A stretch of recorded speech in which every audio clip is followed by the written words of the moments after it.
All right, so if you're working with a dog that is exhibiting reactivity on a walk toward certain stimulus, okay, so if you're working with a dog that is exhibiting reactivity, fixation, arousal toward a certain stimulus in the environment, if you're in the infancy of working on that with them, working on the look at that protocol, the engage disengage protocol, you want to be aware of situations unfolding that are going to be turning into a trigger stacking situation. Okay, trigger stacking.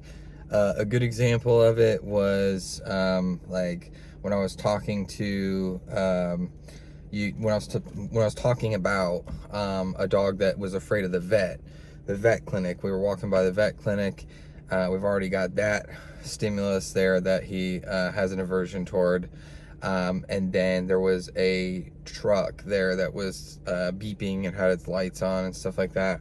That second stimulus could very well serve as the additional stimulus can serve as a trigger stacker. Okay, basically just means like the presence of more than one stimulus.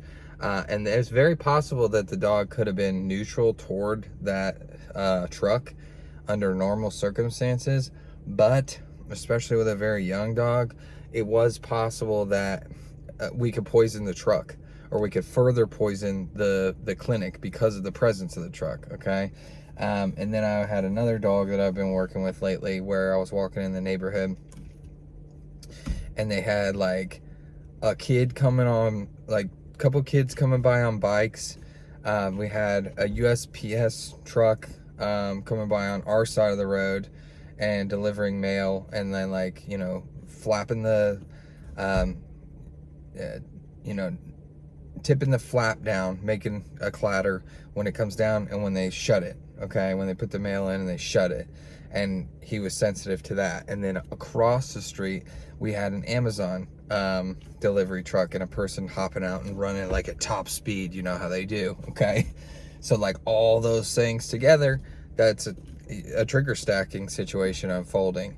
And so if you're in the infancy of working on this with your dog, then you just need to peace out, probably. Like, you just need to like quickly vacate the area until you've got some better repetitions under your belt, repetitions and number of outings with a good number of repetitions during those outings before you want to take on something like that. Okay, and then, you know, there's a trail here in central Indiana. It's called the Monon. All right, and it's like people will tell me that they like try to go walk on the Monon with a reactive dog, with a dog that's exhibiting reactivity towards certain stimuli or in certain contexts, and I'm just like, the Monon is masterclass. If you're somewhere in close quarters where you can't get an adequate, like there's no option for lateral or horizontal distance, and the only option is forward or back, then, and your dog is a stimuli sensitive dog, your dog is